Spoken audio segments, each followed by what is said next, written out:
에스라서 1절부터 4절까지에서는 바사왕 고레스가 여호와의 감동을 받아서 포로에서 돌아오도록, 그리고 예루살렘 성전을 재건하도록 하는 칙령을 반포했던 그 내용을 우리가 살펴보았습니다.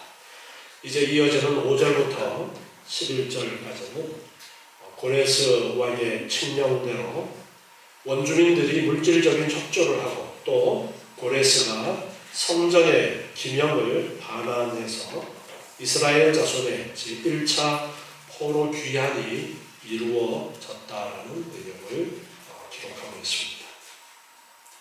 5절 말씀에 보니까 이에 유다와 베냐민 족장들과 이렇게 말씀을 했어요. 이에라는 것은 앞에서 고레스가 성전을 재건하도록 하는 칙령이 내려졌죠. 그래서 그 칙령에 따라서 유다와 베냐민 족장들과 이렇게 말씀하고 있어요. 특별히 유다와 베냐민이 언급되어지는 것은 이스라엘의 역사를 보면은 이스라엘이 솔로몬 이후에 남북으로 나라가 갈라집니다. 그래서 북쪽에 10지파, 남쪽에 2지파가 되어지는데, 북쪽 이스라엘은 아수르에 의해서 먼저 멸망을 당하고, 그리고 남쪽 유다가 바벨론에 의해서 멸망을 당해요. 그 남쪽에 있던 2지파가 어떤 지파였어요? 바로 유다와 베냐민 지파였던 거예요. 그러니까 직접적으로 바벨론에 의해서 멸망당하고 포로로 잡혀가게 된 지파가 유다와 베냐민이었던 거예요. 그 10지파는 그 이전에 이미 아수르에 의해서 잡혀서 전 세계로 흩어져서 살게 되어졌고, 그리고 그 나라를 바벨론이 이제 삼키게 되어졌고, 그 바벨론을 바사가 또 삼키게 되어지면서 지금은 바사 왕국 시대인 거예요. 그래서 그때에 고레스 왕이 돌아가서 성전을 재건하도록 하나님의 명하심에 따라 그렇게 명령이 내려졌기 때문에, 그래서 유다와 베냐민 지파가 먼저 언급이 되어진 겁니다. 그렇지만 이때 돌아온 사람들은 유다와 베냐민 지파만 있었던 것이 아니라 다른 지파도 있었다라고 앞에서 말씀드렸죠. 그곳에 그 이전에 이스라엘의 10지파도 이미 흩어져서 살고 있던 사람들이 있었기 때문에 그 중에서도 돌아올 때 같이 돌아왔던 사람들이 있었어요. 근데 특별히 주로 이제 유다와 베냐민이 언급되어지는 것은 유다와 베냐민이 바벨론에 의해서 포로로 잡혀간 그 지파였기 때문에, 그래서 유다와 베냐민이 먼저 언급이 되어지면서 유다와 베냐민의 족장들과, 그리고 제사장들과 레위 사람들과, 제사장들과 레위 지파는 이스라엘 전체에서 지도적인 그러한 위치에 있었습니다. 그러면 남쪽의 2지파에는 레위 지파가 안 들어가니까 레위 지파는 안 들어가는 것이 아니냐, 그렇게 생각할 수 있는데, 레위 지파는 12지파의 숫자에 들어갈 때도 있고 안 들어갈 때도 있는데, 일반적으로 후대에는 레위 지파는 하나님께 드려졌기 때문에 지파 수에 포함이 안 되었습니다. 그리고 요셉의 2 아들 에브라임과 므낫세가 하나의 지파의 숫자로 해서 12지파로 그렇게 계수되어지는 경우가 많습니다. 북쪽 10지파 할 때도 역시 그렇게 세워서 10지파고, 레위 지파는 성전을 중심으로 일했기 때문에 성전이 있던 예루살렘이 있던 유다 땅에 있었기 때문에, 그래서 유다 지파 안에 같이 있었다라고 볼 수도 있어요. 그런데 레위인들과 제사장들은 지도자적인 그런 위치에 있었기 때문에 바벨론에 의해서 포로로 잡아갈 때에 먼저 제사장이나 그런 사람들을 잡아갔었습니다. 그래서 그들이 잡혀가 있었기 때문에, 그래서 제사장들과 레위 사람들이 또 언급이 되어지는 거예요. 그리고 무릇 그 마음이 하나님께 감동을 받고 올라가서 예루살렘 여호와의 전을 건축하자 하는 자가 다 일어났다. 레위 지파냐 유다냐 베냐민이냐 그것이 중요한 것이 아니라 감동을 받은, 마음이 하나님께 감동을 받은 사람들이 이제 성전을 건축하기 위해서 예루살렘을 향해서 돌아오는 그 사람들이었다라는 것을 말씀하고 있어요. 앞에 1장 3절에서 이스라엘의 하나님은 참 신이시라 너희 중에 무릇 그 백성된 자는, 그렇게 말하면서 그 백성된 자는 돌아가서 성전을 재건하라라는 왕의 칙령이 내려졌어요. 그 백성된 자는. 그런데 그 백성된 자에 속할 수 있는 사람이 어떤 사람이었냐 하니까 마음이 하나님께 감동을 받은 사람들이었다라는 겁니다. 앞에서 살펴봤지만 우리 역대하 36장 22절에 보면은 여호와께서 예레미야의 입으로 하신 말씀을 응하게 하시려고 바사왕 고레스의 마음을 어떻게 하셨어요? 감동시키셨다 했습니다. 하나님이 바사왕 고레스의 마음을 감동시키셔서 지금 이 역사가 일어나고 있는 거예요. 포로에서 돌아오게 되어지고 성전을 재건하라는 명령이 내려지게 되어진 것이 모두 다 하나님의 감동에 의해서 되어진 것입니다.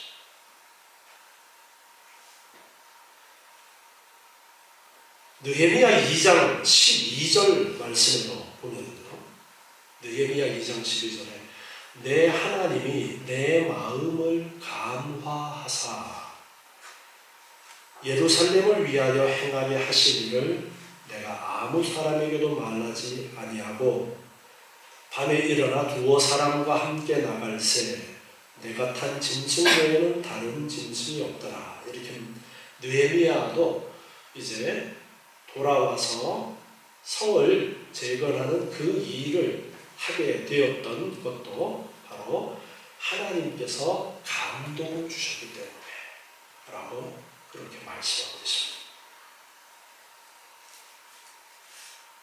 하나님이 감동을 주셔서 지금 하나님의 역사를 이루어가고 있는 거예요. 누가 주체냐, 누가 주인공이냐를 우리는 여기서 볼 수 있어야 됩니다. 하나님이 주체가 되시고 하나님이 주인공이 되셔서 모든 세상의 역사를 지금 주장해가고 계신 거예요.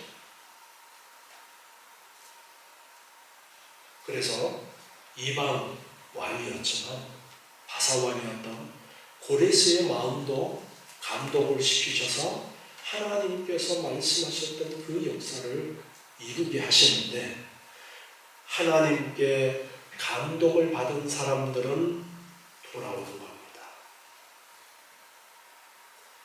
우리가 바벨론에 의해서 남유다가 멸망을 했어요.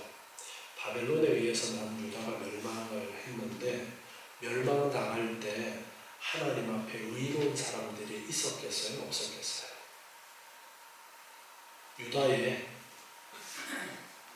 남유다에 하나님 앞에 정말 신실한 믿음을 가지고 있었던 사람들이 있었겠어요? 없었겠어요? 있었어요. 망했다고 해서 신실한 사람이 하나도 없었던 것이 아니에요.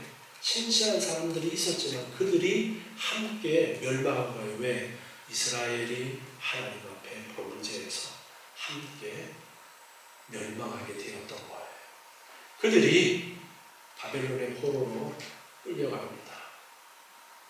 하나님께서 예레미야로 말미암아 70년 뒤에 돌아올 것이다. 그렇게 말씀하셨어요. 그 신실한 사람들은 그 70이라는 숫자를 마음에 품었겠어요? 품지 않겠어요? 그 마음을 품고 있었던 거예요. 그 약속의 말씀을 품고 포로에 잡혀가서 죽은 사람도 있을 거예요. 그 70년이라는 하나님의 약속의 말씀을 기억하면서 자녀들에게도 주변 사람들에게도 70년이면 하나님께서 다시 회복시켜 주실 것이라는 그 말하는 것을 조금도 쉬지 않고 열심히 말하면서 그 날을 기다렸을 겁니다. 우리나라 6.25 전쟁 때에 북한에서 내려온 피난민들이 잠깐 정착을 한다고 머물러 있던 곳, 지금까지 그들의 생활의 터전이 된 그런 곳이 있잖아요. 그 사람들이 내려와서 하루 이틀 짐을 풀어요, 안 풀어요? 짐을 안 풀어요. 왜? 금방 돌아갈 것이라고 생각합니다. 일주일, 2주일 짐을 풀어요, 안 풀어요? 안 풀어요. 금방 돌아갈 것이라고 생각했어요. 길게는 1년, 2년 짐을 안 푼 사람도 있었을 겁니다. 그처럼 바벨론에 포로로 잡혀갔던 사람들은 70년이라는 기간을 말씀하시기 때문에 그때를 생각하면서 돌아갈 날을 고대하고 있는 거예요.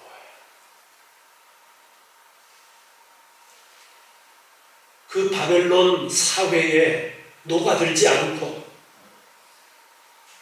우리는 우리의 믿음을 지켜야 돼. 하나님의 말씀을 붙들어야 돼라는 그 약속의 말씀을 붙들고 나그네로 바벨론에서의 삶을 살아가는 것. 자기가 먼저 세상을 떠나면서 후대들에게도 유언을 남깁니다.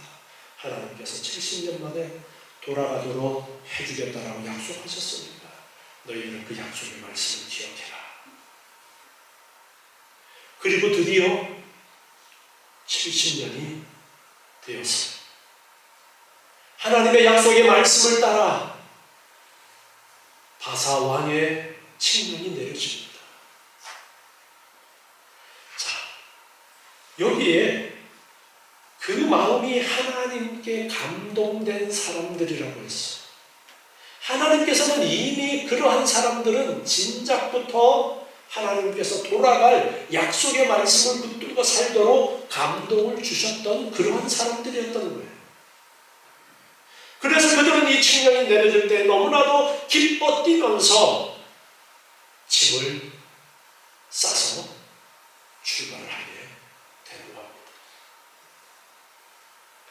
하나님께서 하시는 일은 하나님의 자녀들을 늘 염두에 두고 하나님의 백성을 염두에 두고 일하십니다. 우리나라가 지금 급속도로 경제 성장이 일어났습니다. 급속도로 경제 성장이 일어난 것을 다른 사람들은 뭐라 그러든지 우리는 하나님의 은혜라는 것을 분명하게 알아야 됩니다. 하나님께서 복 주셨기 때문에 이 일이 일어났습니다. 교회의 급속한 성장이 있었습니다. 그런데 지금 현실은 어떻습니까? 코로나 이후로 교회가 급속도로 쇠약해지고 있어요. 지금 이 세대는 하나님 앞에 나와 예배하는 것보다가 다른 곳에 더 마음이 가 있습니다. 우리가 우리의 믿음을 지켜나가야 돼요. 그런데 우리가 아무리 하나님 앞에 신실한 믿음을 가져도 어쩌면 이 나라가 하나님을 저버린 그 결과 이 나라가 쇠락의 길을 갈 수도 있습니다. 지금 이제 국회의원 선거를 앞두고 있습니다. 자, 누가 선택되어질까? 우리는 알지 못해요.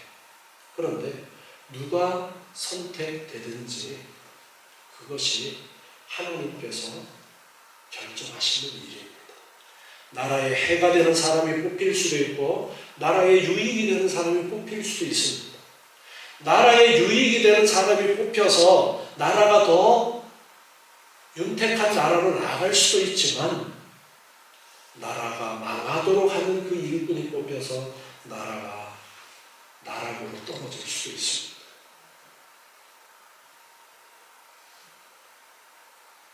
우리 믿는 사람들이 더욱더 이 나라를 위해서 기도해야 되겠고, 그리고 우리의 믿음을 지켜나가기 위해서 더욱더 힘써야 됩니다.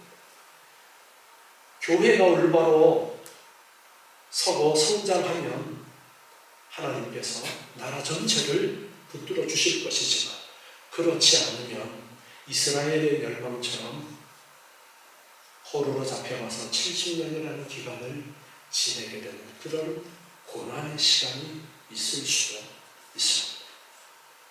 그러나 하나님께서는 약속의 말씀을 따라서 하나님의 백성들을 회복시켜 주시는데, 하나님께서 회복시켜 주시는 그 가운데 하나님의 감동함을 받은 사람들이 그 주인공이었다라는 것을 우리는 오늘 말씀을 통해서 배우게 됩니다.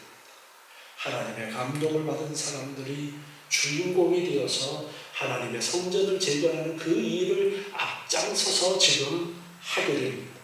그 마음이 하나님께 감동을 받은 사람들이 성전을 건축하려고 이제 돌아오게 됩니다.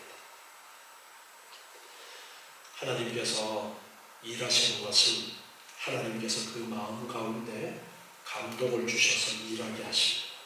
빌립보서 2장 13절 말씀을 보면요, 빌립보서 2장 13절에 너희 안에서 행하시는 이는 하나님이시니 자기의 기쁘신 뜻을 위하여 너희로 소원을 두고 행하게 하시나니. 아멘. 우리 안에 성령 하나님이 함께 하심을 믿으십시오. 성령 하나님이 우리와 함께 하십니다. 성령 하나님께서 하나님의 기쁘신 뜻을 위하여 소원을 두고 행하게 하십니다. 우리가 소원을 가지는데, 소망을 가지는데 하나님의 기쁘신 뜻을 이루는 그런 소망을 가지도록 우리 안에 감동을 주신다는 거예요. 그래서 하나님의 일을 이루도록 하십니다. 오늘 오전에 산 소망을 갖자고 말씀을 드렸어요. 천국의 소망을 갖자. 우리는 하나님의 백성들이기 때문에 하늘나라의 소망을 가지고서 이 땅을 살아가는 거예요. 하나님께서 우리에게 주신 그 소망을 따라서 거기에 소원을 두고 살아가도록 하나님께서 이끌어 주십니다. 하나님이 감동을 주시고, 그리고 끊임없이 하나님께서 설득하는 과정을 거쳐요. 하나님이 설득하신다라는 말이 잘 이해가 안 될 수가 있어요. 그런데 성경을 보면 하나님께서는 하나님의 백성들을 설득하셔요. 감동을 주시기도 하시고 설득하셔요. 감동을 주신다라는 이 말씀을 잘못 이해하면, 자, 오른손 들어, 왼손도 들고 아래 위로 흔들어봐. 하나님이 우리를 이렇게 꼭두각시 인형 움직이듯이 움직이는 것이라고 이해하면 안 돼. 자, 성경을 기록할 때에 우리는 하나님께서 감동을 주셔서 성경을 기록했다라고 그렇게 말합니다. 특히나 공관복음서, 마태, 마가, 누가복음을 보면은 비슷한 내용이 기록이 되어져 있지만 기록하는 사람의 성격에 따라서 사용하는 언어가 조금씩 다르고 표현하는 바가 다른 것을 우리는 봅니다. 하나님께서 감동을 주시고 그가 하나님의 감동하신 가운데 그의 성품이나 그의 삶의 모습이나 습관이나 그러한 것이 그 기록에 묻어 나오는 거예요. 그런데 하나님의 전체 뜻이 잘 묻어 나오도록 하나님께서 이끄시는 것, 그것이 감동입니다. 하나님의 일을 하도록 하나님의 감동을 주실 때에도 하나님께서 우리에게 이거 해라 저거 해라가 아니라 하나님 기뻐하시는 뜻을 이루고자 하는 그런 마음이 생기고 어떠한 일을 하고자 할 때 하나님께서 그 일을 하고자 하는 마음을 주시고 그 사람이 가지고 있는 하나님이 미리 주셨던 재능과 그에게 허락하신 성품이나 여러 환경들 가운데 그가 움직이도록 하나님께서 그렇게 하시는데 소원을 두고 행하도록 하셔요. 내가 기쁜 마음으로 그 일을 하도록 하나님께서 그렇게 하신다는 겁니다. 그래서 우리도 늘 하나님께서 감동을 주셔서 하나님 기뻐하시는 일들을 할 수 있도록 기도하고 또 하나님께서 그런 마음을 주셨을 때에 우리가 나에게 주신 재능을 최대한 활용해서 그 일들을 이루어 나갈 수 있어야 됩니다. 6절 말씀에 이어서 보니까 그 사면 사람들이 은그릇과 황금과 기타 물건과 짐승과 보물로 돕고 그 외에도 예물을 즐거이 드렸더라 그렇게 말씀하고 있습니다. 왕의 명령을 따라서 그 사면 사람들이라는 것은 바벨론 사람들을 이야기합니다. 믿는 사람들이 아니에요. 이스라엘 백성들이 아니라 바벨론 사람들도 즐거이 드렸다 그렇게 말씀하고 있습니다. 그 사면 사람들이 즐거이 여러 가지 귀중한 것들을 드렸다라는 것입니다.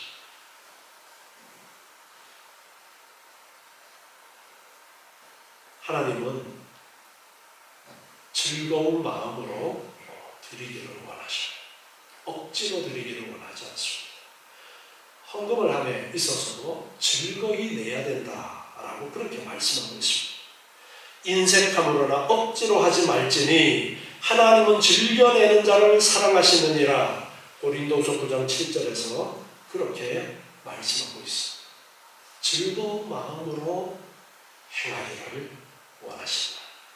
율법주의에 빠져있는 사람들은 어떤 일을 행할 때에 억지로 할 수밖에 없습니다. 무서워서 벌받지 않으려고. 하나님은 우리가 그렇게 하는 걸 원하지 않습니다. 하나님을 사랑하는 마음으로 하나님께서 기뻐하시는 것이 이것인데 하나님께서 기뻐하시는 일을 내가 행해야 될 텐데라는 그런 즐거운 마음으로 하기를 원하시고 하나님께서 우리에게 감동을 주심으로 우리는 그렇게 하나씩 하나씩 성장해 가도록 하나님께서 이끄십니다.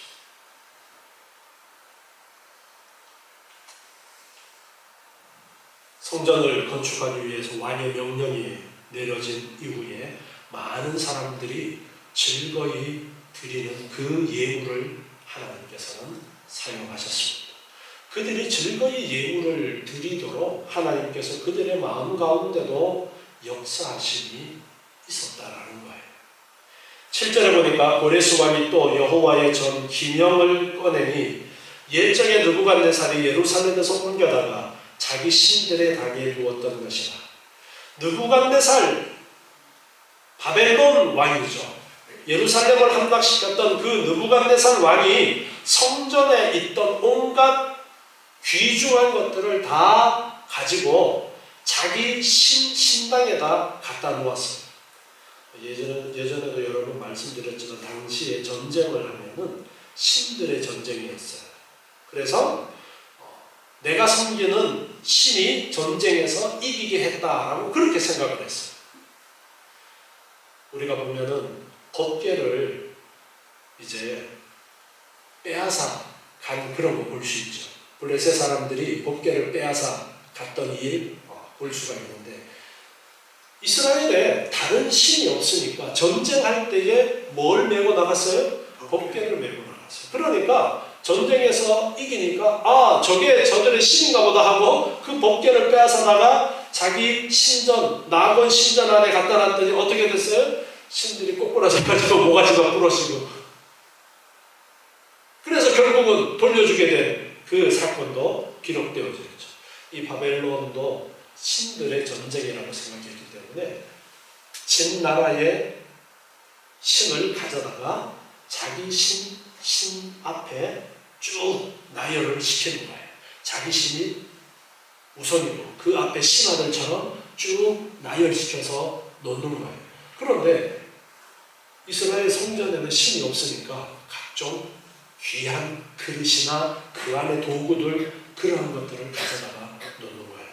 이상하게 법궤의 행적에 대해서는 성경에 기록이 없어요. 그 다음에 언제 사라졌는지 몰라요. 그래서 인디아나 존스 같은 데 보면은 여기에서 발견되고 저기에서 발견되고 그런 영화도 나오고 하는데 행방을 알 수가 없어요. 그런데 여러 중요한 그릇들을 바벨론이 다 빼앗아 갔었어요. 그런데 그것을 이제 다시 꺼내놓는 거예요. 바사왕.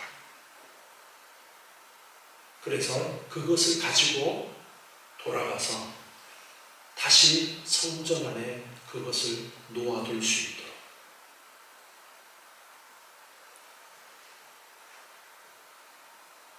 만약에 진짜 신들의 전쟁이라면 이런 일이 일어날 수가 없습니다. 하나님이 지지도 않죠. 그런데 온 세상을 주장하시는 하나님은 때로는 이렇게 성전마저도 짓밟히고 그렇게 내버려 두시는 일들이 있는 거예요. 그런데 우리가 여기서 또 하나 생각해야 될 것은 성전이 짓밟혔어요. 거기에도 귀한 의미가 있습니다. 오늘 오전에도 구약의 절기가 파해진 것에 대해서 언급을 했지만 더 이상 성전 중심의 예배가 아니라 예수 그리스도를 중심으로 한 예배가 되어져야 되는 그 신약 시대를 예비하는 사건이 사실은 성전 파괴라고 볼 수도 있습니다. 하나님께서는 이처럼 하나님의 백성들을 가르치시고 하나님의 백성들을 이끄시기 위해서 때로는 엄청난 고난을 주시기도 하십니다.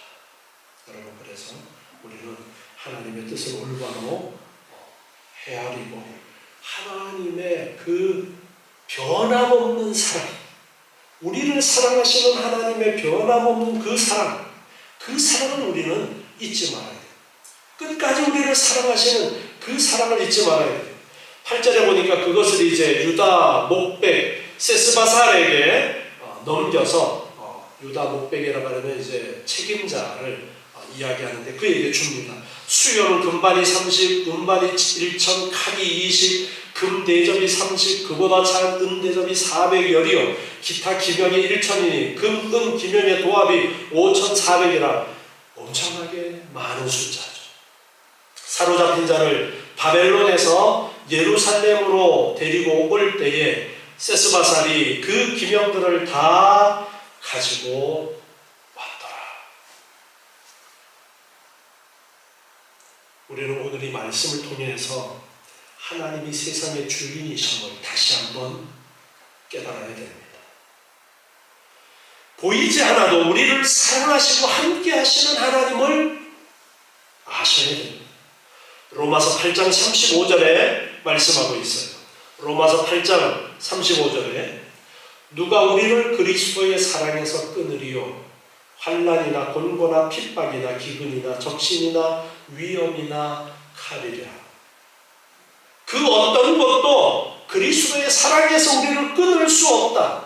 38절로 내려가서 보니까요. 내가 확신하노니 사망이나 생명이나 천사들이나 권세자들이나 현재일이나 장래일이나 능력이나 높음이나 깊음이나 다른 아무 피조물이라도 우리를 우리 주 그리스도 예수 안에 있는 하나님의 사랑에서 끊을 수 없으리라. 아멘. 하나님께서 택한 백성을 사랑하셨기 때문에 70년 고난의 기간을 지내고 약속하셨던 대로 회복시켜 주십니다. 우리에게 주님께서는 재림하시겠다라고 약속하셨습니다. 다시 오마 약속하셨어요. 그 재림을 우리는 고대하면서 살아야 됩니다. 반드시 오십니다.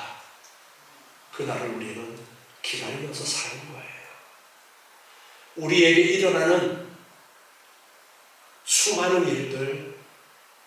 우리를 힘들게 하는 일들도 있습니다. 우리를 어려움에 집어넣는 일들도 있습니다. 그렇다고 해서 하나님이 안 계신 것이 아니에요. 하나님이 눈을 감고 계신 것이 아니에요. 그때도 하나님은 우리를 사랑하시고 우리를 붙들고 계시고 우리를 지켜보고 계셔요. 그 모든 것이 우리에게 유익이 되도록 하나님께서는 이끌어 주십니다. 우리는 그렇기 때문에 더욱더 하늘나라의 소망을 가지고 산 소망을 가지고 살아가야 됩니다. 여러분, 이 땅에 인생은 잠깐이에요. 짐 풀어놓지 마세요. 보따리 풀어놓지 마시고 나그네 인생을 우리 이 땅에서 살아가고 있습니다. 우리가 짐을 풀어야 할 것은 천국에서 짐을 푸는 것이지 이 땅의 인생은 나그네 인생입니다. 이 땅에 썩어질 것에 소망을 두지 마시고 하늘나라에 소망을 두고 약속의 말씀을 붙들고 살아가시는 여러분 되시기